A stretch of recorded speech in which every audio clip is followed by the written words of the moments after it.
Corona खिलाफ लड़ाई ਦੇ ਵਿੱਚ ਮੁੱਖ ਮੰਤਰੀ ਕੈਪਟਨ ਅਮਰਿੰਦਰ ਸਿੰਘ ਦੀ ਸਭ ਤੋਂ ਵੱਡੀ ਲਾਪਰਵਾਹੀ।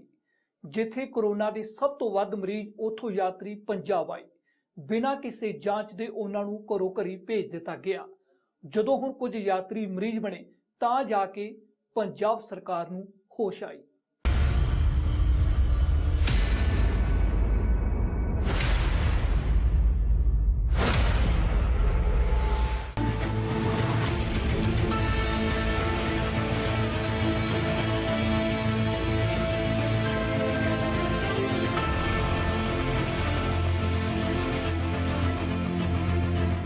श्री हजूर साहिब तो श्रद्धालु पहला आ गए ਅਤੇ कैप्टन सरकार ਦਾ कोविड जांच ਦਾ ਹੁਕਮ ਬਾਅਦ ਵਿੱਚ।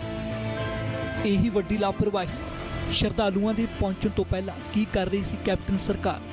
ਇੱਕ ਮਹੀਨੇ ਤੋਂ ਸਰਕਾਰ ਹੱਲਾ ਮਚਾ ਰਹੀ ਸੀ, ਪਰ ਘਰ ਪ੍ਰਬੰਧ ਕਿਉਂ ਨਹੀਂ ਕੀਤੇ? ਆਖਿਰ ਸ਼ਰਧਾਲੂਆਂ ਦੇ ਘਰ ਜਾਣ ਬਾਅਦ ਕਿਉਂ कोविड ਟੈਸਟ ਦੀ ਯਾਦ ਆਈ? कैप्टन सरकार की गंभीरता देखिए। उनका जो ये चिट्ठी जारी करने वाले हैं, health and family welfare department के प्रधान सचिव ने ये चिट्ठी जारी की है और ये लिख के रहे हैं। ये चिट्ठी में लिखते हैं कि जो लोग हजूर साहब से आए हैं, तरन तारण में 8 लोग पॉजिटिव पाए गए हैं, इसलिए आप सब लोग को ये आदेश दिया जाता है कि आगे से जो भी हजूर साहब से लोग आ रहे हैं उन तमाम लोगों को जो अधिकृत क्वारंटीन सेंटर हैं आपके उनमें रखें और उनका कोविड टेस्ट करवाएं। अरे भाई साहब, जब आप ये चिट्ठी जारी कर रहे हैं, कैप्टन सरकार जब ये चिट्ठी जारी कर रही है, जब अपनी नींद से जाग रही है, तब तक तो लोग अपने घरों में पहुंच चुके थे। 24 घंटे हो चुके थे उनको घर में पहुंचे हुए। वो 35 दिन बाद उन तमाम अपने लोगों से मिल रहे थे जो उनका दुख सुख जानने आ रहे थे, जो इतने दिन तक लोगों की परेशानी थी उसके बारे में बताया जा रहा था। वो अपने घरों में अपने मिलने वालों में परिचितों में ये बात कर रहे थे। सो कैप्टन सरकार की ये बहुत बड़ी फजीयत है। तरन तारण ਦੇ ਕੇਸ ਪੋਜ਼ਿਟਿਵ ਆਉਣ ਤੋਂ ਪਹਿਲਾਂ 2 ਦਿਨ ਕਿਉਂ ਸੁੱਤੀ ਰਹੀ ਸਰਕਾਰ? ਕੋਰੋਨਾ ਪੀੜਤ ਲੋਕਾਂ ਨੂੰ ਘਰ ਭੇਜ ਦਿੱਤਾ ਗਿਆ। ਪੋਜ਼ਿਟਿਵ ਕੇਸ ਆਉਣ ਬਾਅਦ ਜਾਰੀ ਹੋਇਆ ਆਦੇਸ਼ ਕਿ ਸਾਰੇ ਸ਼ਰਧਾਲੂਆਂ ਦਾ ਕੋਵਿਡ ਟੈਸਟ ਕੀਤਾ ਜਾਵੇ।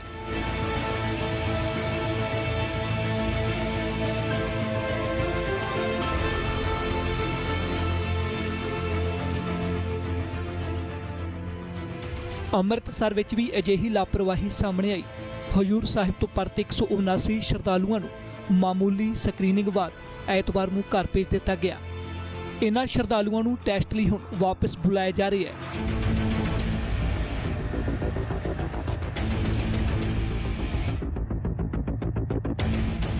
क्वारंटाइन करने के ऑर्डर थे, वो आपको कब मिले कि इनको वहाँ से आने वाले को क्वारंटाइन किया जाएगा? ये कल रात को आ गए थे जी क्वारंटीन के ऑर्डर्स, क्योंकि जब तरन तारण में 5 लोग और कपूरथला में 3 लोग पॉजिटिव पाए गए, उसके बाद कल रात को मैसेज आ गया था कि नए ऑर्डर्स दिए हैं कि इन सबको गवर्नमेंट क्वारंटीन में, इंस्टीट्यूशनल क्वारंटीन में रखा जाए। तो उसके बाद हमारे पास भी रात को 94 लोग आए हैं जो मिडनाइट के लगभग आए हैं। उन सबको गवर्नमेंट क्वारंटीन में ही रखा गया, उनमें से किसी को होम क्वारंटीन में नहीं भेजा गया। और इवन जो पहले के गए हुए थे उनको भी हम गवर्नमेंट क्वारंटीन में लेके आ रहे हैं। मोस्ट ऑफ देम आ गए हैं, बाकी के आ रहे हैं। आप कह रहे हैं अगले 2 घंटे में अगर इनमें से कोई पॉजिटिव निकला, आप कह रहे हैं कि इनकी स्क्रीनिंग मामूली की थी, अगर कोई निकला तो अगर इनकी कैसे, इनकी थ्योरी जो हिस्ट्री कैसे चेक होगी कि कहाँ कहाँ मिले हैं? क्योंकि 11 पॉजिटिव आ गए हैं, तो अगर इनमें से कोई पॉजिटिव निकलता है तो फिर और भी फैलने का खतरा रहेगा। फिर उसकी पूरी कॉन्टैक्ट ट्रेसिंग की जाएगी जी। जो इसका स्टैंडर्ड प्रोटोकॉल है कि अगर इनमें से जो ये होम क्वारंटीन में परसों चले गए थे, अगर उनमें से कोई पॉजिटिव निकलता है तो उनकी सबकी कॉन्टैक्ट ट्रेसिंग करके सारे का सारा पूरी चेन को कवर किया जाएगा। सर, इसमें लापरवाही नहीं मानते? आपके ऑर्डर को फॉलो करते कि ऑर्डर कल आए, लेकिन इससे पहले अगर आते तो उनकी सभी की स्क्रीनिंग हो जाती, प्रॉपर टेस्ट हो जाते? नहीं जी, ऐसे नहीं है, लापरवाही कोई नहीं है इसमें। देखिए, there are standard protocols which are set up by the health ministry. Standard protocol के मुताबिक आपको कल रात ऑर्डर मिले थे? ये इशू ही कल हुए हैं तो कल उसके पहले कैसे मिल जाएंगे? जब इशू हुए उससे पहले तो नहीं ना मिल सकते। ਸ਼ਰਧਾਲੂਆਂ ਨੂੰ ਵਾਪਸ ਬੁਲਾਉਣ ਲਈ ਅੰਮ੍ਰਿਤਸਰ ਪ੍ਰਸ਼ਾਸਨ ਪੁਲਿਸ ਦੀ ਮਦਦ ਲੈ ਰਿਹਾ ਹੈ।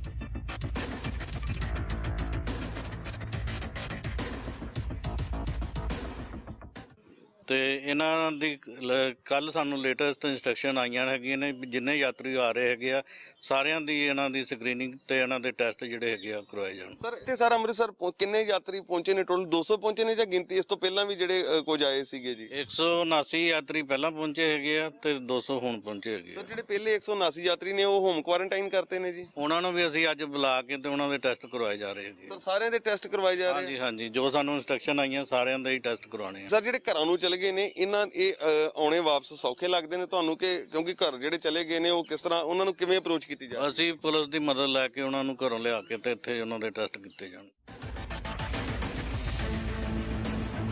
ਹੁਣ ਜਦੋਂ ਸਰਕਾਰ ਨੇ ਹਾਲੇ ਤੱਕ ਕਰੀਬ ਸੂਬੇ ਦੀ 3 ਕਰੋੜ ਆਬਾਦੀ ਵਿੱਚੋਂ ਲਗਭਗ 18,000 ਟੈਸਟ ਕੀਤੇ ਨੇ, ਅਜਿਹੇ 'ਚ ਸਰਕਾਰ ਇਹਨਾਂ ਸ਼ਰਧਾਲੂਆਂ ਦਾ ਟੈਸਟ ਕਰਨ ਲਈ ਕਿੰਨਾ ਸਮਾਂ ਲਗਾਏਗੀ ਇਸ ਦਾ ਅੰਦਾਜ਼ਾ ਮੁਸ਼ਕਲ ਹੈ, ਕਿਉਂਕਿ ਬਹੁਤ ਸਾਰੇ ਸ਼ਰਧਾਲੂ ਘਰਾਂ ਤੱਕ ਪਹੁੰਚ ਗਏ ਨੇ ਜਿੱਥੇ ਉਹ ਪਰਿਵਾਰਾਂ ਨੂੰ ਮਿਲੇ। ਜਦੋਂ ਤੱਕ ਸਾਰੇ ਸ਼ਰਧਾਲੂਆਂ ਦੀ ਰਿਪੋਰਟ ਆਵੇਗੀ ਇਹ ਨਾ ਹੋਵੇ ਸਥਿਤੀ ਕਾਬੂ ਹੇਠ ਹੀ ਨਾ ਰਹੇ। ਹੁਣ ਇਹਨਾਂ ਮਾਮਲਿਆਂ ਤੇ ਸੂਬੇ ਦੀ ਸਿਆਸਤ ਵੀ ਗਰਮਾ ਗਈ ਹੈ। ਅਕਾਲੀ ਲੀਡਰ ਬਿਕਰਮ ਸਿੰਘ ਮਜੀਠੀਆ ਨੇ ਕੈਪਟਨ ਸਰਕਾਰ ਦਾ ਵੱਡਾ ਫੇਲੀਅਰ ਦੱਸਿਆ, ਜਿਸ ਦਾ ਕਾਂਗਰਸ ਲੀਡਰਾਂ ਕੋਲ ਕੋਈ ਜਵਾਬ ਨਹੀਂ। ਸੀ ਕਿ ਮਹਾਰਾਸ਼ਟਰ 'ਚ ਕਾਂਗਰਸ ਦੀ ਸਹਿਯੋਗੀ ਸਰਕਾਰ ਹੈ ਔਰ ਸ਼ਾਇਦ ਹੈਲਥ ਮਿਨਿਸਟਰ ਹੈ ਵੀ ਕਾਂਗਰਸ ਦੀ ਪਾਰਟੀ ਨਾਲ ਸੰਬੰਧਿਤ ਉੱਥੇ, ਔਰ ਸਾਡੇ ਸ਼ਰਧਾਲੂਆਂ ਨੇ ਵੀ ਨੰਦੇੜ ਸਾਹਿਬ 'ਚ ਇਹ ਗੱਲ ਉਠਾਈ ਸੀ ਕਿ ਜਿਵੇਂ ਨਿਜ਼ਾਮੁਦੀਨ 'ਚ ਕੇਸ ਹੋਏ ਔਰ ਮੁੜ ਕੇ ਇੱਕ ਭਾਈਚਾਰੇ ਨੂੰ ਜ਼ਿੰਮੇਵਾਰ ਠਹਿਰਾਉਣਾ ਸ਼ੁਰੂ ਕਰਤਾ। ਅਸੀਂ ਆਪ ਦੇ ਕੋਲੋਂ ਵੀਡੀਓ ਪਾ ਦੇ ਰਹੇ ਸੀ ਕਿ ਸਾਡੇ 4000 ਅਸੀਂ ਇੱਥੇ ਫਸੇ ਆ, ਸਾਡਾ ਕੋਈ ਟੈਸਟ ਨਹੀਂ ਹੋ ਰਿਹਾ। ਇੱਕ ਤੇ ਦੂਜੇ ਦੇ ਇੰਨੀ ਜ਼ਿਆਦੀ ਸੰਗਤ ਇੱਕ ਇੱਥੇ ਇਕੱਠੀ ਹੋਈ ਹੈ ਕਿ ਕਿਸੇ ਦਾ ਨੁਕਸਾਨ ਹੋ ਸਕਦਾ, ਸਾਡੇ ਸਭ ਦਾ ਨੁਕਸਾਨ। ਉਹਨਾਂ ਵਿਚਾਰਿਆਂ ਨੇ ਆਪ ਐਜ਼ ਰਿਸਪੌਂਸਿਬਲ ਸਿਟੀਜ਼ਨਸ ਆਪ ਦੀ ਗੱਲ ਉਠਾਈ, ਮਗਰ ਉੱਥੇ ਕੋਈ ਜਾ ਕੇ ਕਿਸੇ ਨੇ ਉਸ ਇਸ਼ੂ ਨੂੰ ਮਹੀਨਾ ਭਰ ਨਹੀਂ ਐਡਰੈਸ ਕੀਤਾ। ਹੁਣ ਉੱਥੋਂ ਚੱਲੇ, ਉਹਨਾਂ ਦਾ ਉੱਥੇ ਵੀ ਟੈਸਟ ਹੋਣਾ ਚਾਹੀਦਾ ਸੀ ਔਰ ਇੱਥੇ ਆ ਕੇ ਵੀ ਜਿਹੜੀ ਮੈਂ ਗੱਲ ਪਹਿਲਾਂ ਵੀ ਕੀਤੀ ਸੀ, ਟੈਸਟ ਹੋ ਕੇ ਕੁਆਰੰਟਾਈਨ ਇਹਨਾਂ ਨੂੰ ਕਰਨਾ ਚਾਹੀਦਾ ਸੀ, ਮਗਰ ਨਹੀਂ ਹੋਇਆ। ਉਹਦੇ ਨਾਲ ਅੱਜ ਸਾਰਾ ਹੀ ਤਰਨਤਾਰਨ ਦਾ ਏਰੀਆ ਖਤਰੇ 'ਚ ਹੈ। ਸੋ ਸਰਕਾਰ ਦੀ ਜਿਹੜੀ ਮੈਂ ਸ਼ੁਰੂ 'ਚ ਗੱਲ ਸ਼ੁਰੂ ਕੀਤੀ ਸੀ ਦੈਟ ਹੈਲਥ ਮਹਿਕਮਾ, ਮੈਂ ਡਾਕਟਰ ਨਰਸਾਂ ਦੀ ਨਹੀਂ, ਉਹ ਬਹੁਤ ਖੂਬੀ ਆਪਦੀ ਜ਼ਿੰਮੇਵਾਰੀ ਨਿਭਾ ਰਹੇ, ਮਗਰ ਜੋ ਸਰਕਾਰ ਦੀ ਜ਼ਿੰਮੇਵਾਰੀਆਂ ਬਣਦੀਆਂ ਨੇ ਟੂ ਡੂਜ਼ ਐਂਡ ਡੋਂਟਸ ਇਨਫੋਰਸ ਕਰਨ ਵਾਸਤੇ ਉੱਥੇ ਕਿਤੇ ਨਾ ਕਿਤੇ ਕਮੀ ਪਾਈ ਜਾ ਰਹੀ ਹੈ। ਇਸੇ ਲਈ ਕਰਕੇ ਡੈਥ ਰੇਟ ਪੰਜਾਬ ਦਾ ਸਭ ਤੋਂ ਜ਼ਿਆਦਾ। ਦੇਖੋ ਉੱਥੋਂ ਉਹਨਾਂ ਨੇ ਮੈਡੀਕਲ ਚੈੱਕਅਪ ਕਰਕੇ ਭੇਜੇ ਸੀਗੇ, ਬੰਦੇ ਬਿਲਕੁਲ ਠੀਕ ਹੈ, ਤਾਂ ਉਸ ਹਿਸਾਬ ਦੇ ਨਾਲ ਹੀ ਇਹਨਾਂ ਨੇ ਐਕਸੈਪਟ ਕਰ ਲਏ। ਪਰ ਹੁਣ ਸਰਕਾਰ ਸਾਰਿਆਂ ਨੂੰ ਜਿਹੜੇ ਅੱਜ ਵੀ ਆ ਰਹੇ ਟੋਟਲ ਦੇ ਸਾਰਿਆਂ ਦਾ ਹੀ ਪ੍ਰਬੰਧ ਕਰ ਰਹੀ ਹੈ, ਕੁਆਰੰਟਾਈਨ ਕਰਕੇ ਉਹਨਾਂ ਨੂੰ ਚੈੱਕਅਪ ਕਰਕੇ ਫਿਰ ਹੀ ਉਹਨਾਂ ਨੂੰ ਛੱਡਿਆ ਜਾਏਗਾ। ਕੈਪਟਨ ਸਰਕਾਰ ਦੀ ਨੀਂਦ ਉਸ ਸਮੇਂ ਟੁੱਟੀ ਜਦੋਂ ਤਰਨਤਾਰਨ 'ਚ ਪੋਜ਼ਿਟਿਵ ਕੇਸ ਸਾਹਮਣੇ ਆਏ। ਤਰਨਤਾਰਨ ਦੇ ਵਿੱਚ 8 ਸ਼ਰਧਾਲੂ ਪੋਜ਼ਿਟਿਵ ਪਾਏ ਗਏ ਨੇ। ਕਪੂਰਥਲਾ 'ਚ 3 ਸ਼ਰਧਾਲੂ ਪੋਜ਼ਿਟਿਵ ਪਾਏ ਗਏ ਨੇ।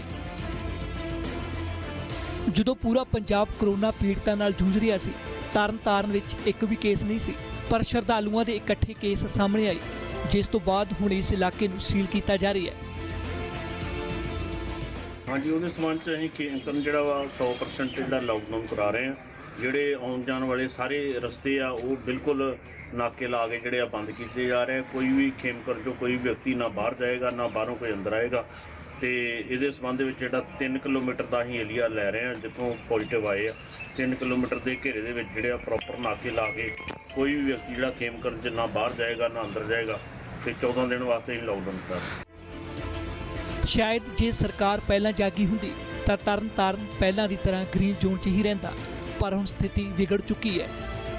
ਸ੍ਰੀ ਹਜੂਰ ਸਾਹਿਬ ਤੋਂ ਸ਼ਰਧਾਲੂ ਸਰਕਾਰ ਵੱਲੋਂ ਭੇਜੀਆਂ ਬੱਸਾਂ ਰਾਹੀਂ ਹੀ ਨਹੀਂ ਆਏ, ਸਗੋਂ ਕੁਝ ਸ਼ਰਧਾਲੂ ਆਪਣੇ ਸਾਧਨਾਂ ਅਤੇ ਹੋਰ ਸਹਿਯੋਗ ਨਾਲ ਵੀ ਪਹੁੰਚੇ ਸਨ, ਜੋ ਪੋਜ਼ਿਟਿਵ ਨਿਕਲੇ।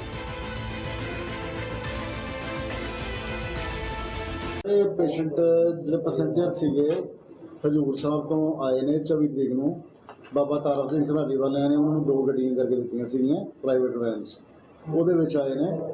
ਤੇ ਉੱਚ ਅਧਿਕਾਰੀ ਦੇ ਹੁਕਮ ਮੁਤਾਬਕ ਅਸੀਂ ਉਹਨਾਂ ਦੇ ਸੈਂਪਲ ਲਿੱਤੇ ਸੀਗੇ। ਸ਼ਨੀਵਾਰ 21 ਬੰਦੇ ਆਏ ਸੀਗੇ, 17 ਦੇ ਸੈਂਪਲ ਲਿੱਤੇ ਸੀਗੇ ਤੇ 2 ਪੇਸ਼ੈਂਟ ਦੇ ਹੋਰ ਸੈਂਪਲ ਲਿੱਤੇ ਸੀਗੇ। ਤੇ 17 ਦੇ ਵਿੱਚੋਂ 5 ਪੇਸ਼ੈਂਟ ਜਿਹੜੇ ਹੈਗੇ ਨੇ ਸੁਰ ਸਿੰਘ ਪਿੰਡ ਦੇ ਪੋਜ਼ਿਟਿਵ ਆਏ ਨੇ, ਜਿਨ੍ਹਾਂ ਨੂੰ ਅੱਜ ਤਰਨਤਾਰਨ ਦੀ ਟੀਮ ਉੱਚ ਅਧਿਕਾਰੀਆਂ ਨਾਲ ਲੈ ਕੇ ਤੇ ਉਹਨੂੰ ਆਈਸੋਲੇਸ਼ਨ ਵਾਰਡ ਦੇ ਵਿੱਚ 14 ਦਿਨ ਵਾਸਤੇ ਲੈ ਗਏ। ਹੁਣ ਸਖਤ ਕਰਫਿਊ ਕਿੱਧਰ ਗਿਆ? ਬਾਹਰੀ ਰਾਜਾਂ ਤੋਂ ਆ ਕੇ ਲੋਕ ਪੰਜਾਬ 'ਚ ਦਾਖਲ ਹੋਏ ਅਤੇ ਆਪਣੇ ਘਰਾਂ ਤੱਕ ਪਹੁੰਚੇ, ਪਰ ਜਾਂਚ ਕਿਸ ਨੇ ਕਰਨੀ ਸੀ? ਕਿਉਂ ਨਹੀਂ ਕੀਤੀ ਗਈ? ਪਹਿਲਾਂ ਕਿਹਾ ਗਿਆ ਪੰਜਾਬ ਦੇ ਕਰੋਨਾ ਹਾਲਾਤ NRI ਕਰਕੇ ਵਿਗੜੇ, ਫਿਰ ਜਮਾਤੀਆਂ ਨੂੰ ਹਾਲਾਤ ਲਈ ਜ਼ਿੰਮੇਵਾਰ ਦੱਸਿਆ ਗਿਆ। ਹੁਣ ਸ੍ਰੀ ਹਜ਼ੂਰ ਸਾਹਿਬ ਤੋਂ ਪਰਤੇ ਸ਼ਰਧਾਲੂਆਂ ਕਾਰਨ ਸੂਬੇ 'ਚ ਕਰੋਨਾ ਪੀੜਤਾਂ ਦਾ ਅੰਕੜਾ ਵੱਧ ਗਿਆ ਹੈ। ਆਖਿਰ ਸਰਕਾਰ ਆਪਣੀ ਨਲਾਇਕੀ ਕਿਉਂ ਨਹੀਂ ਮੰਨਦੀ? ਪਹਿਲਾਂ ਹੀ ਕਿਉਂ ਹਾਲਾਤ ਵਿਗੜਨ ਦਿੱਤੇ ਜਾਂਦੇ ਨੇ? ਜੇ ਹੀ ਸਰਕਾਰ ਦਾ ਆਰਡਰ ਪਹਿਲਾਂ ਆਇਆ ਹੁੰਦਾ ਕਿ ਸ੍ਰੀ ਹਜ਼ੂਰ ਸਾਹਿਬ ਤੋਂ ਪਰਤੇ ਸ਼ਰਧਾਲੂਆਂ ਦਾ ਪਹਿਲਾਂ ਕੋਵਿਡ ਟੈਸਟ ਹੋਵੇਗਾ, ਫਿਰ ਹੀ ਉਹਨਾਂ ਨੂੰ ਘਰ ਜਾਣ ਦਿੱਤਾ ਜਾਵੇਗਾ, ਅਜੇ 'ਚ ਹਾਲਾਤ ਹੋਰ ਨਾ ਵਿਗੜਦੇ।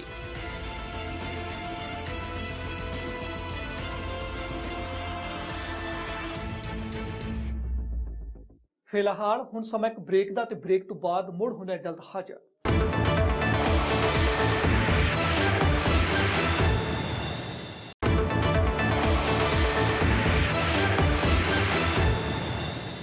NRI ਅਤੇ ਤਬਲੀਗੀ ਜਮਾਤ ਤੋਂ ਬਾਅਦ ਮੁੱਖ ਮੰਤਰੀ ਕੈਪਟਨ ਅਮਰਿੰਦਰ ਸਿੰਘ ਨੇ ਮੰਨਿਆ ਕਿ ਨਾਂਦੇੜ ਸਾਹਿਬ ਤੋਂ ਭਰਤੀ ਸੰਗਤ ਪੰਜਾਬ ਦੇ ਵਿੱਚ ਕੋਰੋਨਾ ਫੈਲਾਉਣ ਦੇ ਲਈ ਵੱਡਾ ਖਤਰਾ ਹੈ। ਅਜਿਹੇ 'ਚ CM ਕੈਪਟਨ ਨੇ ਆਦੇਸ਼ ਦਿੱਤੇ ਨੇ ਕਿ ਜੋ ਵੀ ਪੰਜਾਬ ਦੇ ਵਿੱਚ ਬਾਹਰੀ ਸੂਬੇ ਤੋਂ ਦਾਖਲ ਹੋਵੇਗਾ ਉਸ ਨੂੰ ਸਰਕਾਰ ਵੱਲੋਂ ਬਣਾਏ ਕੁਆਰੰਟਾਈਨ ਸੈਂਟਰ ਦੇ ਵਿੱਚ 21 ਦਿਨਾਂ ਲਈ ਰਹਿਣਾ ਲਾਜ਼ਮੀ ਹੋਵੇਗਾ। ਪਰ ਸਰਕਾਰ ਦੇ ਇਹਨਾਂ ਹੁਕਮਾਂ ਤੋਂ ਪਹਿਲਾਂ ਸੰਗਤ ਦੀ ਸਿਹਤ ਨੂੰ ਲੈ ਕੇ ਕੈਪਟਨ ਦਾ ਵੱਡਾ ਦਾਅਵਾ ਸੁਣੋ। ਮੁੱਖ ਮੰਤਰੀ ਕੈਪਟਨ ਅਮਰਿੰਦਰ ਸਿੰਘ ਦਾ ਇਹ ਦਾਅਵਾ ਸ੍ਰੀ ਹਜ਼ੂਰ ਸਾਹਿਬ ਫਸੇ ਸ਼ਰਧਾਲੂਆਂ ਬਾਰੇ ਹੈ। CM ਦਾ ਇਹ ਬਿਆਨ ਉਹਨਾਂ ਦੇ ਟਵਿੱਟਰ ਹੈਂਡਲ ਤੇ 21 ਅਪ੍ਰੈਲ ਦਾ ਹੈ, ਜਿਸ ਵਿੱਚ ਉਹ ਸਾਫ਼-ਸਾਫ਼ ਕਹਿ ਰਹੇ ਨੇ ਕਿ ਹਜ਼ੂਰ ਸਾਹਿਬ ਫਸੇ ਸ਼ਰਧਾਲੂਆਂ ਦਾ ਕੁਆਰੰਟਾਈਨ ਸਮਾਂ ਖਤਮ ਹੋ ਗਿਆ ਅਤੇ ਕਿਸੇ ਨੂੰ ਕੋਵਿਡ ਨਹੀਂ ਹੋਇਆ। ਪਰ CM ਦੇ ਇਸ ਦਾਅਵੇ ਦੀ ਫੂਕ ਤਰਨਤਾਰਨ 'ਚ ਸ਼ਰਧਾਲੂਆਂ ਦੀ ਪੋਜ਼ਿਟਿਵ ਆਈ ਰਿਪੋਰਟ ਨੇ ਕੱਢ ਦਿੱਤੀ ਕਿ ਇਹ ਹੁਣ ਇੰਨੀ ਦੇਰ ਦੇ ਇੱਕ ਜਗ੍ਹਾ ਬੈਠੇ ਨੇ, ਟੋਟਲ ਉਹਨਾਂ ਦੀ ਕੁਆਰੰਟਾਈਨ ਪੀਰੀਅਡ ਵੀ ਖਤਮ ਹੋ ਗਿਆ, ਕਿਸੇ ਨੂੰ ਕੋਈ ਕੋਵਿਡ ਉੱਥੇ ਹੋਇਆ ਨਹੀਂ। ਤਾਂ ਅਗਰ ਉਹ ਆ ਜਾਣ ਤਾਂ ਚੰਗਾ ਹੋਏਗਾ, ਵਿਚਾਰੇ ਉੱਥੇ ਫਸੇ। ਹੁਣ CM ਕੀ ਕਹਿਣਾ ਚਾਹੁੰਗੇ? ਉਹਨਾਂ ਦਾ ਇਹ ਦਾਅਵਾ ਬਾਕੀ ਜ਼ਿੰਦਗੀਆਂ ਤੇ ਭਾਰੀ ਪੈ ਗਿਆ। ਅਸੀਂ ਸ਼ਰਧਾਲੂਆਂ ਨੂੰ ਵਾਪਸ ਲਿਆਉਣ ਦੇ ਖਿਲਾਫ ਨਹੀਂ ਹਾਂ, ਪਰ ਕਿਉਂ ਨਹੀਂ ਉਹਨਾਂ ਨੂੰ ਘਰ ਪਹੁੰਚਾਉਣ ਤੋਂ ਪਹਿਲਾਂ ਟੈਸਟ ਕੀਤੇ ਗਏ? ਇਸ ਵਿੱਚ ਕੋਈ ਸ਼ੱਕ ਨਹੀਂ। CM ਕੈਪਟਨ ਦੀ ਲੰਬੀ ਜਦੋਜਹਿਦ ਬਾਅਦ ਸ਼ਰਧਾਲੂ ਵਾਪਸ ਪਰਤੇ, ਪਰ ਪਹਿਲਾਂ ਟੈਸਟ ਨਾ ਕਰਕੇ ਕਿਉਂ ਵੱਡਾ ਰਿਸਕ ਲਿਆ ਗਿਆ? 26 ਅਪ੍ਰੈਲ ਨੂੰ ਮੁੱਖ ਮੰਤਰੀ ਕੈਪਟਨ ਅਮਰਿੰਦਰ ਸਿੰਘ ਨੇ ਟਵੀਟ ਕਰਕੇ ਜਾਣਕਾਰੀ ਦਿੱਤੀ। ਹਜ਼ੂਰ ਸਾਹਿਬ ਨਾਂਦੇੜ ਤੋਂ ਅਪਡੇਟ 219 ਸ਼ਰਧਾਲੂ ਘਰਾਂ ਨੂੰ ਪਹੁੰਚ ਚੁੱਕੇ ਨੇ, ਬਾਕੀ 643 ਵੀ ਅੱਜ ਪੰਜਾਬ ਪਹੁੰਚ ਜਾਣਗੇ। ਇਸ ਤੋਂ ਇਲਾਵਾ ਪੰਜਾਬ ਸਰਕਾਰ ਦੀਆਂ 80 ਬੱਸਾਂ ਕੱਲ ਸਵੇਰੇ ਨਾਂਦੇੜ ਸਾਹਿਬ ਪਹੁੰਚਣਗੀਆਂ ਅਤੇ ਬਾਕੀ ਬਚੇ ਹੋਏ ਸ਼ਰਧਾਲੂਆਂ ਨੂੰ ਲੈ ਕੇ ਆਉਣਗੀਆਂ। ਆਪਣੇ ਇਸ ਟਵੀਟ ਵਿੱਚ ਮੁੱਖ ਮੰਤਰੀ ਸਾਫ਼-ਸਾਫ਼ ਕਹਿ ਰਹੇ ਨੇ ਕਿ ਉਹਨਾਂ 219 ਸ਼ਰਧਾਲੂਆਂ ਨੂੰ ਘਰ ਪਹੁੰਚਾ ਦਿੱਤਾ ਹੈ, ਪਰ ਸਵਾਲ ਉਹੀ, ਘਰ ਪਹੁੰਚਾਉਣ ਤੋਂ ਪਹਿਲਾਂ ਜਾਂਚ ਕਿਉਂ ਨਹੀਂ ਕੀਤੀ? ਆਖਿਰ ਇੰਨੀ ਵੱਡੀ ਗਲਤੀ ਕਿਉਂ ਕੀਤੀ ਕਿ CM ਨੂੰ ਸ਼ਰਧਾਲੂਆਂ ਦੀ ਸਿਹਤ ਬਾਰੇ ਜ਼ਿਆਦਾ ਹੀ ਯਕੀਨ ਸੀ, ਜੋ ਭਾਰੀ ਪੈ ਗਿਆ। ਪਰ ਹੁਣ CM ਨੂੰ ਸ਼ਾਇਦ ਗਲਤੀ ਦਾ ਅਹਿਸਾਸ ਹੋਇਆ। ਮੁੱਖ ਮੰਤਰੀ ਦੇ ਨਵੇਂ ਆਦੇਸ਼ ਮੁਤਾਬਕ ਜੋ ਵੀ ਹੁਣ ਹੋਰ ਸੂਬੇ ਤੋਂ ਪੰਜਾਬ ਆਵੇਗਾ ਉਸ ਨੂੰ 21 ਦਿਨਾਂ ਲਈ ਸੂਬੇ ਦੀ ਦੇਖ-ਰੇਖ ਹੇਠ ਕੁਆਰੰਟਾਈਨ ਹੋਣਾ ਪਵੇਗਾ। CM ਨੇ ਮੰਨਿਆ ਕਿ NRI ਅਤੇ ਜਮਾਤੀਆਂ ਬਾਅਦ ਨਾਂਦੇੜ ਸਾਹਿਬ ਤੋਂ ਭਰਤੀ ਸੰਗਤ ਕੋਰੋਨਾ ਫੈਲਾਉਣ ਲਈ ਵੱਡਾ ਖਤਰਾ ਹੈ।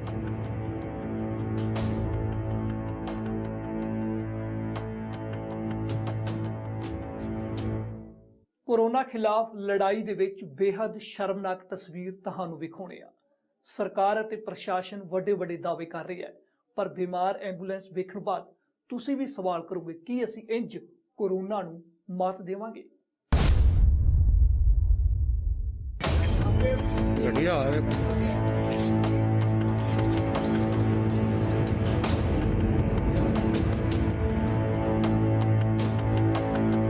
ਮੈਨੂੰ ਲੈਣ ਆਇਆ ਵੀ ਚੈੱਕ ਕਰਾਉਣ ਵਾਸਤੇ, ਤੇ ਇਹ ਜਿਹੜੀ ਗੱਡੀ ਆ ਏਡੀ ਗੰਦੀ ਆ ਕਿ ਮੈਂ ਤੁਹਾਨੂੰ ਦੱਸ ਨਹੀਂ ਸਕਦਾ।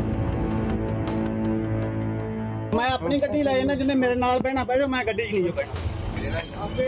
ਗੱਡੀ ਆ ਫਿਰ ਮੇਰੇ ਕੋਲ ਡਰਾਈਵਰ ਹੀ ਨਹੀਂ, ਗੱਡੀ ਚੱਲ ਰਹੀ ਹੈ, ਇਹ ਮੈਂ ਚਲਾ ਰਿਹਾ, ਇਹ ਮੈਨੂੰ ਪਤਾ ਕਿੱਦਾਂ ਚਲਾ ਰਹੇ। ਗੋਡੇ ਘੱਟਾ ਮਿੱਟੀ ਉਸ ਐਂਬੂਲੈਂਸ 'ਚ ਜਿਹੜੀ ਕਰੋਨਾ ਮਰੀਜ਼ ਦੇ ਪਿਤਾ ਨੂੰ ਲੈਣ ਆਈ ਸੀ।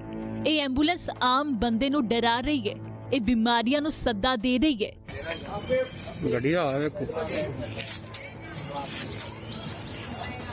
ਇਸ 'ਚ ਬੈਠ ਕੇ ਆਮ ਤੰਦਰੁਸਤ ਬੰਦੇ 'ਚ ਕੀ ਬਚੇਗਾ? ਇਹਨਾਂ ਦੇ ਪਿਤਾ ਤੇ ਬੇਟਾ ਕਰੋਨਾ ਪੋਜ਼ਿਟਿਵ ਨੇ। ਇਹਨਾਂ ਦਾ ਵੀ ਟੈਸਟ ਹੋਣਾ ਸੀ ਪਰ ਇਹ ਘਬਰਾ ਗਏ। ਟੈਸਟ ਤੋਂ ਨਹੀਂ, ਐਂਬੂਲੈਂਸ ਦੀ ਹਾਲਤ ਵੇਖ ਕੇ। ਸੁਭਾਵਿਕ ਸੀ। ਤਰਨਤਾਰਨ ਦੇ ਖੇਮਕਰਨ ਦੀ ਇਹ ਤਸਵੀਰ ਸਰਕਾਰੀ ਸਿਸਟਮ ਦੇ ਹਾਲਾਤ ਬਿਆਨ ਕਰ ਰਹੀ ਹੈ। ਜੀ ਮੈਂ ਕਹਿਣਾ ਚਾਹਣਾ ਵੀ ਇਹ ਮੈਨੂੰ ਲੈਣ ਆਏ ਆ ਵੀ ਚੈੱਕ ਕਰਾਉਣ ਵਾਸਤੇ, ਠੀਕ ਆ, ਵੀ ਇਹ ਗੱਡੀ ਲੈ ਕੇ ਆਏ ਆ। ਫਿਰ ਇਹ ਮੈਨੂੰ ਦੱਸਣ ਵੀ ਇਹ ਜਿਹੜੀ ਗੱਡੀ ਆ ਏਡੀ ਗੰਦੀ ਆ ਵੀ ਮੈਂ ਤੁਹਾਨੂੰ ਦੱਸ ਨਹੀਂ ਸਕਦਾ। ਵੀ ਕੋਈ ਦੱਸੇ ਤਾਂ ਸਹੀ ਵੀ ਇਹ ਗੱਲ ਦੀ ਗਰੰਟੀ ਚੁੱਕਦੇ ਆ ਵੀ ਇਹ ਸਹੀ ਹੈ ਗੱਡੀ, ਵੀ ਇਸ ਨਾਲ ਮੈਨੂੰ ਬਿਮਾਰੀ ਨਹੀਂ ਲੱਗੇਗੀ। ਗੱਡੀ ਸੈਨੀਟਾਈਜ਼ ਹੋਈ ਗੱਡੀ, ਮੈਨੂੰ ਤਾਂ ਸੈਨੀਟਾਈਜ਼ ਲਾ ਕੇ ਮੈਨੂੰ ਤਾਂ ਲੱਗਦਾ ਡਾਕਟਰ ਗੱਡੀ ਟੁੱਟ ਨਹੀਂ ਕਰੇ। ਇਹਨਾਂ ਦੇ ਕਹਿਣ ਤੇ ਹੀ ਐਂਬੂਲੈਂਸ ਨੂੰ ਸੈਨੀਟਾਈਜ਼ ਕੀਤਾ ਗਿਆ। सोचो एक कैसा सिस्टम है। ये चिंता नहीं, ये हद कर दी कैप्टन सरकार ने। मुझे लग रहा है कि कैप्टन सरकार जो है वो फार्म हाउस से चल रही है। कैप्टन साहब खुद अपने फार्म हाउस में बैठकर, आलीशान फार्म हाउस में बैठकर वीडियो कॉन्फ्रेंसिंग से ज्ञान पेलते रहते हैं और हवा में अपने घोड़े दौड़ाते रहते हैं।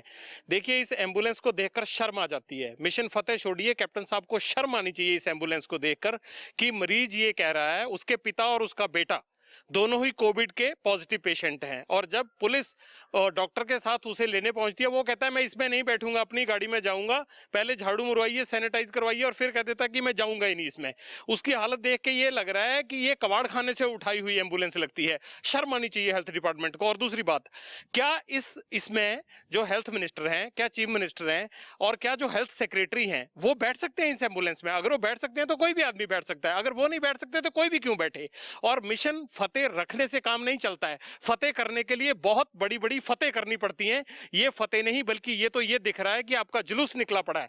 किस तरह से आप जो है वो टूटी हुई, खटारा, घटिया, धूल भरी एम्बुलेंस में मरीज को लेने जा रहे हैं और वो बैठ नहीं रहा। जो आदमी इस गाड़ी को चलाकर गया वहां पर, वो ड्राइवर नहीं था, वो रोहित कुमार थे, सीनियर मेडिकल ऑफिसर। वो कहते हैं मुझे गाड़ी तो ये दे दी, बड़ी अच्छी गाड़ी दी है माशाल्लाह, और इस गाड़ी को चलाने के लिए ड्राइवर नहीं दिया। ऐसे चल रहा है हेल्थ डिपार्टमेंट और ऐसे मिशन फतेह करेंगे, ऐसे लड़ेंगे कोरोना से। मुझे तो देखकर शर्म आ गई कि पंजाब के हेल्थ डिपार्टमेंट की ये हालत है। ਇਹ ਹਾਲਾਤ ਵੇਖ ਕੇ ਤੁਸੀਂ ਸਮਝ ਗਏ ਹੋਵੋਗੇ ਕਿ ਸਰਕਾਰ ਪ੍ਰਸ਼ਾਸਨ ਕਿੰਨਾ ਕੁ ਫਿਕਰਮੰਦ ਹੈ ਕਰੋਨਾ ਦੇ ਵੱਧਦੇ ਪਸਾਰ ਨੂੰ ਵੇਖ ਕੇ। ਹੁਣ ਸੀਨੀਅਰ ਮੈਡੀਕਲ ਅਫਸਰ ਨੂੰ ਸੁਣੋ, ਇਹ ਤਾਂ ਜਿਵੇਂ ਹੱਥ ਹੀ ਖੜੇ ਕਰ ਗਏ ਕਿ ਸਿਸਟਮ ਦੇ ਹੱਥ ਵੱਸ ਕੁਝ ਵੀ ਨਹੀਂ ਹੈ। ਉਹਦੀ ਬੇਸਿਕਲੀ ਉਹਨਾਂ ਨੂੰ ਇਹ ਸੀਗਾ ਕਿ ਜੀ ਇਹ ਸੈਨੀਟਾਈਜ਼ ਨਹੀਂ ਹੈਗੀ, ਉਹ ਪੰਪ ਭੇਜਦਾ ਤਾਂ ਉਹਨੂੰ ਸੈਨੀਟਾਈਜ਼ ਕਰਾ ਰਿਹਾ ਮੈਂ। ਤੇ ਉਹ ਬੰਦੇ ਦੀ ਆਦਤ ਹੈਗੀ ਹੈ ਇਹ ਕਦੇ, ਜਿੱਦਣ ਰਾਤ ਅਸੀਂ ਲੈ ਕੇ ਜਾ ਰਹੇ ਸੀਗੇ ਉਦਣ ਵੀ ਉਹ ਸਾਡੀ ਗੱਡੀ 'ਚ ਨਹੀਂ ਗਿਆ, ਆਪਣੀ ਬੁਲੈਰੋ ਲੈ ਕੇ ਗਿਆ। ਛੋਟੇ ਵੀਰ ਮੇਰੇ ਕੋਲ ਡਰਾਈਵਰ ਹੀ ਨਹੀਂ ਹੈ, ਗੱਡੀ ਚੱਲ ਰਹੀ ਹੈ, ਇਹ ਮੈਂ ਚਲਾ ਰਿਹਾ, ਇਹ ਮੈਨੂੰ ਪਤਾ ਕਿੱਦਾਂ ਚਲਾ ਰਿਹਾ। ਸਰਕਾਰ ਨੇ ਗੱਡੀ ਦਿੱਤੀ ਹੈ, ਡਰਾਈਵਰ ਨਹੀਂ ਦਿੱਤਾ। ਤਰਨਤਾਰਨ ਜ਼ਿਲ੍ਹੇ ਦੇ ਹਾਲਾਤ ਪੰਜਾਬ ਦੀ ਤਸਵੀਰ ਵਿਗਾੜ ਰਹੇ ਨੇ। ਸੋਮਵਾਰ ਦੁਪਹਿਰ ਤੱਕ ਇੱਥੇ ਸਭ ਅੱਛਾ ਸੀ, ਤਰਨਤਾਰਨ ਗ੍ਰੀਨ ਜ਼ੋਨ 'ਚ ਸੀ, ਪਰ ਹੁਣ ਤਰਨਤਾਰਨ 'ਚ ਕਰੋਨਾ ਦੇ 8 ਮਰੀਜ਼ ਨੇ। ਬਠਿੰਡਾ, ਤਰਨਤਾਰਨ, ਫਾਜ਼ਿਲਕਾ, ਪੰਜਾਬ ਦੇ ਇਹ 3 ਜ਼ਿਲ੍ਹੇ ਐਸੇ ਸਨ ਜਿੱਥੇ ਕਰੋਨਾ ਦਾ ਇੱਕ ਵੀ ਕੇਸ ਨਹੀਂ ਆਇਆ ਸੀ, ਪਰ ਇੱਕੋ ਦਮ ਵਧੀ ਸਪੀਡ ਨੇ ਪਹਿਲਾਂ ਹੀ ਫਿਕਰ ਵਧਾਈ ਹੋਈ ਸੀ ਤੇ ਹੁਣ ਸਰਕਾਰ ਦੀਆਂ ਇਹ ਲਾਪਰਵਾਹੀਆਂ ਕਈ ਹੋਰ ਜ਼ਿੰਦਗੀਆਂ ਨੂੰ ਮੰਨੋ ਦਾਅ ਤੇ ਲਗਾ ਰਹੀਆਂ ਨੇ। ਹੁਣ ਰੋਕਦੇ ਇੱਕ ਹੋਰ ਛੋਟੇ ਜਿਹੇ ਬ੍ਰੇਕ ਲਈ।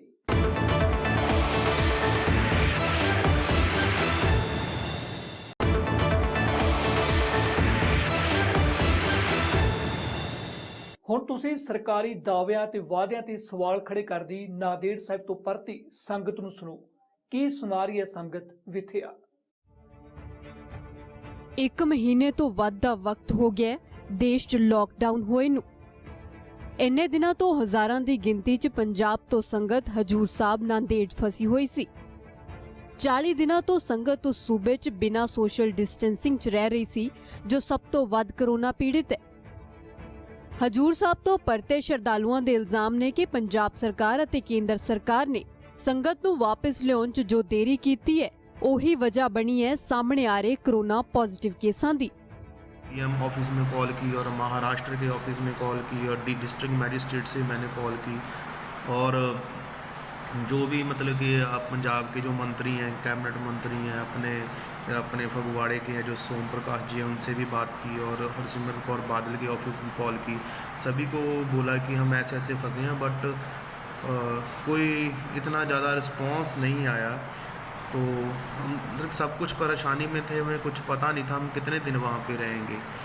तो सबसे पहली बात कि जे अभी जो केसेस आ रहे हैं, तो जो फगवाड़ा में जो 3-4 केसेस आ रहे हैं, वो हम बोले कि पब्लिक की गलती नहीं है। अगर लॉकडाउन हो गया था तब तक केस बहुत कम थे। तो उधर ਸਮਰਾਲਾ 'ਚ ਤਾਂ ਜੇ ਪ੍ਰਸ਼ਾਸਨ ਉਹਨਾਂ ਲੋਕਾਂ ਦੇ ਘਰਾਂ ਤੱਕ ਪਹੁੰਚ ਹੀ ਕਰ ਰਿਹਾ ਜਿਨ੍ਹਾਂ ਦੇ ਟੈਸਟ ਹੋਣੇ ਨੇ, ਤਾਂ ਇੰਤਜ਼ਾਮ ਕਿਹੋ ਜਿਹੇ ਕੀਤੇ ਗਏ ਨੇ ਅੰਦਾਜ਼ਾ ਲਾਉਣਾ ਮੁਸ਼ਕਿਲ ਨਹੀਂ ਹੈ। ਘੁਲਾਲ ਪਿੰਡ ਦੇ ਵਿੱਚ ਹਜੂਰ ਸਾਹਿਬ ਤੋਂ ਵਾਪਸ ਆਏ ਸੀ ਜਥਾ 16 ਬੰਦਿਆਂ ਦਾ, ਜਿਹਦੇ ਵਿੱਚ 8 ਮਰਦ ਤੇ 8 ਔਰਤਾਂ ਸੀ। ਇਹਨਾਂ ਨੂੰ ਸਾਡੀ ਟੀਮ ਨੇ ਜਾ ਕੇ ਉੱਥੋਂ ਸੈਂਪਲ ਲੈਣ ਲਈ MCH ਬਰਧਮਾਨ ਹਸਪੀਟਲ ਲਈ ਰੈਫਰ ਕਰ ਦਿੱਤਾ ਰਾਤ ਜਾ ਕੇ। ਜੋ ਸ਼ਰਧਾਲੂ ਵਾਪਸ ਪਰਤੇ ਨੇ ਉਹਨਾਂ 'ਚ ਜੋ ਕੁਆਰੰਟਾਈਨ ਕੀਤੇ ਵੀ ਗਏ ਨੇ, ਉਹਨਾਂ ਨੇ ਸਰਕਾਰੀ ਦਾਅਵਿਆਂ ਤੇ ਖੂਬ ਸਵਾਲ ਖੜੇ ਕੀਤੇ ਨੇ। ਹਾਲਾਂਕਿ ਪ੍ਰਸ਼ਾਸਨ ਇੰਤਜ਼ਾਮ ਦੁਰਸਤ ਹੋਣ ਦਾ ਦਾਅਵਾ ਕਰਦਾ ਨਹੀਂ ਥੱਕ ਰਿਹਾ। ਅਸੀਂ ਇੱਥੇ ਬਹੁਤ ਔਖੇ ਆਂਗੇ, ਰੋਟੀ ਵੀ ਸਾਨੂੰ ਚੱਜ ਨਾਲ ਮਿਲਦੀ ਤੇ ਸੁੱਕੀਆਂ ਰੋਟੀਆਂ ਨਾ ਸਾਥੋਂ ਚੱਬੀਆਂ ਜਾਂਦੀਆਂ ਨਾ ਕੋਈ ਹੋਰ, ਤੇ ਜਿਹੜੀ ਸਬਜ਼ੀ ਆ ਉਹ ਵੀ ਆਇਆ ਜਿਵੇਂ ਪਾਣੀ 'ਚ ਪਾਈ ਹੁੰਦੀ ਹੈ। ਕੱਲ੍ਹ ਦੇ ਅਸੀਂ ਸਾਬਣ ਮੰਗ ਰਹੇ ਹਾਂ, ਕੱਪੜੇ ਧੋਣ ਵਾਲੀ ਸਰਫ ਮੰਗ ਰਹੇ ਹਾਂ, ਸੈਨਾਟਾਈਜ਼ਰ ਮੰਗ ਰਹੇ ਹਾਂ ਤੇ ਗਲਵਜ਼। ਸਾਨੂੰ ਕੋਈ ਵੀ ਚੀਜ਼ ਉਹਨਾਂ ਨੇ ਦਿੱਤੀ ਨਹੀਂ। ਸਾਨੂੰ ਦੂਰੋਂ ਬੈਠੇ ਆ, ਬਰਾਂਡਾ ਵੀ ਛੱਡਤਾ, ਸੜਕ ਵੀ ਛੱਡਤੀ। ਸੜਕ ਤੋਂ ਗਾਂ ਗਰਾਊਂਡ ਦੇ ਵਿੱਚ ਟੈਂਟ ਲਾਇਆ ਹੋਇਆ, ਉੱਥੇ ਬੈਠੇ, ਉੱਥੋਂ ਹੀ ਸਾਨੂੰ ਹੱਥ ਮਾਰ ਦਿੰਦੇ ਆ। ਹਾਲਾਂਕਿ ਕੁਝ ਸ਼ਰਧਾਲੂਆਂ ਨੇ ਸਰਕਾਰੀ ਇੰਤਜ਼ਾਮਾਂ ਤੇ ਸੰਤੁਸ਼ਟੀ ਵੀ ਜ਼ਾਹਿਰ ਕੀਤੀ ਹੈ। ਹਾਂਜੀ, ਮਹਾਰਾਸ਼ਟਰ ਸਰਕਾਰ ਨੇ ਸਾਡਾ ਵੀ ਪੂਰਾ ਸਹਿਯੋਗ ਕੀਤਾ ਆ ਤੇ ਸਾਨੂੰ ਹਰੇਕ ਪ੍ਰਕਾਰ ਦੀ ਸਹੂਲਤ ਜਿਹੜੀ ਵੀ ਸਾਨੂੰ ਚਾਹੀਦੀ ਸੀ ਮਹਾਰਾਸ਼ਟਰ ਸਰਕਾਰ ਨੇ ਸਾਨੂੰ ਪ੍ਰੋਵਾਈਡ ਕੀਤੀ। ਮੋਹਾਲੀ ਦੇ ਵਿੱਚ ਵੀ ਜੋ ਸੰਗਤ ਨਾਂਦੇੜ ਸਾਹਿਬ ਤੋਂ ਪਰਤੀ ਹੈ ਉਸ ਨੂੰ ਕੁਆਰੰਟਾਈਨ ਕਰ ਦਿੱਤਾ ਗਿਆ। ਜਿਹੜੇ ਸ਼ਰਧਾਲੂ ਉੱਥੋਂ ਵਾਪਸ ਪਰਤ ਰਹੇ ਨੇ ਉਹਨਾਂ ਨੂੰ ਕੁਆਰੰਟਾਈਨ ਕੀਤਾ ਜਾ ਰਿਹਾ। ਤੁਸੀਂ ਤਸਵੀਰਾਂ ਦੇਖ ਸਕਦੇ ਹੋ, ਮੋਹਾਲੀ ਦੇ ਸੈਕਟਰ 70 ਦੇ ਸਕੂਲ ਦੀਆਂ ਤਸਵੀਰਾਂ ਆ। ਇੱਥੇ ਵੀ ਜਿਹੜੇ ਆ 36 ਜਿਹੜੇ ਸ਼ਰਧਾਲੂ ਵਾਪਸ ਪਰਤੇ ਸਨ ਨੰਦੇੜ ਸਾਹਿਬ ਤੋਂ, ਤਾਂ 2 ਡਰਾਈਵਰ ਮਿਲਾ ਕੇ ਕੁੱਲ ਇੱਥੇ ਇੰਨੇ 38 ਵਿਅਕਤੀ ਜਿਹੜੇ ਇੱਥੇ ਕੁਆਰੰਟਾਈਨ ਕੀਤੇ ਹੋਏ ਨੇ। ਪਹਿਲਾਂ ਸ਼ਰਧਾਲੂਆਂ ਨੂੰ ਲਿਆਉਣ 'ਚ ਦੇਰੀ ਦਾ ਮਾਮਲਾ, ਫਿਰ ਜੋ ਆ ਗਏ ਉਹਨਾਂ ਦੀ ਜਾਂਚ 'ਚ ਲਾਪਰਵਾਹੀ ਅਤੇ ਫਿਰ ਜੋ ਕੁਆਰੰਟਾਈਨ ਕੀਤੇ ਵੀ ਗਏ ਉਹਨਾਂ ਵੱਲੋਂ ਸ਼ਿਕਾਇਤਾਂ ਦੀ ਝੜੀ ਲਾਈ ਗਈ। ਅਜਿਹੇ 'ਚ ਸਰਕਾਰ ਵੱਲੋਂ ਕਰੋਨਾ ਨਾਲ ਨਜਿੱਠਣ ਲਈ ਕੀਤੇ ਜਾ ਰਹੇ ਦਾਅਵਿਆਂ ਦੀ ਫੂਕ ਸਭ ਦੇ ਸਾਹਮਣੇ ਨਿਕਲ ਰਹੀ ਹੈ। ਹਾਲਾਂਕਿ ABP ਸਾਂਝਾ ਦੀ ਖਬਰ ਤੋਂ ਬਾਅਦ ਸਰਕਾਰ ਹਰਕਤ 'ਚ ਆਈ ਅਤੇ ਹੁਣ ਮੁੱਖ ਮੰਤਰੀ ਕੈਪਟਨ ਅਮਰਿੰਦਰ ਸਿੰਘ ਨੇ ਸੂਬੇ 'ਚ ਬਾਹਰੋਂ ਲਿਆਂਦੇ ਗਏ ਲੋਕਾਂ ਨੂੰ 21 ਦਿਨ ਕੁਆਰੰਟਾਈਨ 'ਚ ਰੱਖਣ ਦੀ ਹਦਾਇਤ ਦਿੱਤੀ ਹੈ ਅਤੇ ਇਹ ਵੀ ਮੰਨਿਆ ਹੈ ਕਿ ਤਬਲੀਗੀਆਂ ਤੇ NRIs ਦੇ ਬਾਅਦ ਹਜ਼ੂਰ ਸਾਹਿਬ ਤੋਂ ਆਈ ਸੰਗਤ ਕਰਕੇ ਕਰੋਨਾ ਫੈਲਣ ਦਾ ਖਦਸ਼ਾ ਹੈ। ਇਸ ਲਈ ਇਹਤਿਆਤੀ ਕਦਮ ਚੁੱਕੇ ਜਾ ਰਹੇ ਨੇ, ਪਰ ਇਹ ਵੇਲਾ ਲਾਪਰਵਾਹੀ ਦਾ ਨਹੀਂ ਹੈ। ਇਸ ਵੇਲੇ ਕਿਸੇ ਵੀ ਕਦਮ ਤੇ ਦੇਰੀ ਮਹਿੰਗੀ ਪੈ ਸਕਦੀ ਹੈ। ਫਿਲਹਾਲ ਦੇ ਲਈ ਇੰਨਾ ਹੀ। ਦੇਸ਼ ਦੁਨੀਆ ਦੀਆਂ तमाम ਖਬਰਾਂ ਵੇਖਣ ਲਈ ਤੁਸੀਂ ਵੇਖਦੇ ਰਹੋ ABP ਸਾਂਝਾ।